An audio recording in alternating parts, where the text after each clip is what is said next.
नमस्कार. कल्पनाज किचनमध्ये तुमचं सर्वांचं स्वागत. आज मी तुमच्याबरोबर करंदी मेयोनीजमध्ये घालून मोनॅको बिस्किटवर स्टार्टर म्हणून सर्व केलेली रेसिपी शेअर करते. खूप सोपी आहे आणि टेस्टीसुद्धा आहे. तर चला आपण पाहूया ही रेसिपी कशी करायची ती. इथे मी करंदी स्वच्छ धुवून घेतलेली आहे, साफ केलेली आहे आणि पाण्यामध्ये 2 कप पाण्यामध्ये मी तिथं बॉईल करणार. जास्त वेळ नाही, एकदम 5 मिनिटच. इथे मीठ घातले मी 1 चमचा, मग तमालपत्र म्हणजे बे लीफ, दालचिनी म्हणजे सिनेमन आणि काळमिरी ब्लॅक पेपर. 5 मिनिटं हे आपण शिजवून घेऊया. पाहू शकतात 5 मिनिटात आपली करंदी चांगली शिजलेली आहे. आपण आता ते आपल्याला पाणी नको आहे ते काढून घेऊया. ठीक आहे. आता हे आपण बाजूला ठेवूया करंदी. इकडे मी स्प्रिंग अनियन घेतले आणि सेलेरी घेतले. सेलेरीची आपल्याला पानं वापरायची नाहीत, ती कडू लागतात. आपल्याला त्याचं फक्त स्टेम घ्यायचं आहे. ठीक आहे. स्प्रिंग अनियन आणि सेलेरी बारीक पीसेस करून घेऊया. स्प्रिंग अनियन फ्रेश असायला पाहिजे, खूप छान क्रंच येतो चांगला. आणि सेलेरी स्वाद तर उत्तमच लागते. तर सेलेरी हल्ली सहज मिळते पण मार्केटमध्ये. ठीक आहे. तर तुम्ही सेलेरी आणखीन स्प्रिंग अनियन घालून मी ते तयार करणार आहे.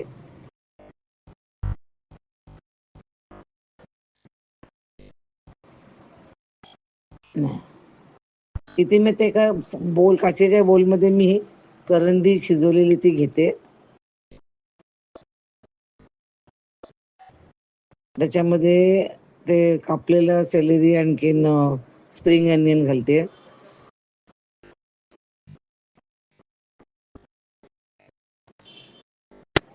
ही पार्टी वगैरे असेल ना, तेव्हा तुम्ही अगोदरच करून ठेवली आणि फक्त सर्व करायच्या वेळी वापरली तर एकदम मस्त.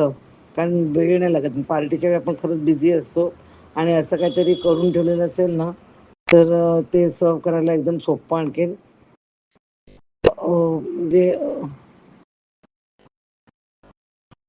फायदा होतो. आता इकडे मी रेडीमेड आणले. मी घरी पण करते मेयोनीज, पण इथे मी रेडीमेड मेयोनीज घातले आणि ते सगळं ते मिक्स करते मी. तुम्हाला तिखट आणखीन करता पण येईल. आता लहान मुलं असतील घरामध्ये, ते स्वीटकॉर्न चिली सॉस आहे, तो मी थोडासा घातला इकडे. 1-2 चमचे घातले मी इकडे. त्याने छान टेस्ट येते. आणि टबॅस्को सॉस पण मी वापरते, पण त्याच्याने तिखट लागते. आणखी लहान मुलं असेल तर ह्या आता आजच्या रेसिपीमध्ये घातलं नाही. इथे मीठ आपण घातलं होतं ना शिजवताना, म्हणून ते चिमटीवर मीठ घातलं टेस्टसाठी. ठीक आहे. हा सगळं आपण मिक्स करून ठेवले. फ्रीजमध्ये ठेवा आणि फक्त सर्व करताना ते बाहेर काढा. आता मी दाखवते तुम्हाला. 4 मोनॅकोचे बिस्किट घेतले मी. त्याच्यात 1 टीस्पून ते मेयोनीज आणि करंदी म्हणजे श्रिम्स. तुम्ही याच्याबदली प्रॉन्स पण घेऊ शकतात. आणि व्हेजिटेरियन लोकांना तुम्ही कॉर्न आणखीन गाजर वगैरे कापून असं सेम रेसिपी करू शकता तुम्ही. इथे मी गार्निश म्हणून स्प्रिंग अनियन घातली. That's it. Yummy recipe is ready. नक्की ट्राय करा. आणि आजची रेसिपी आवडली असेल तर माझं लाईक, शेअर आणि सबस्क्राईबचं बटन प्रेस करायला विसरू नका. माझा व्हिडिओ पाहिल्याबद्दल धन्यवाद.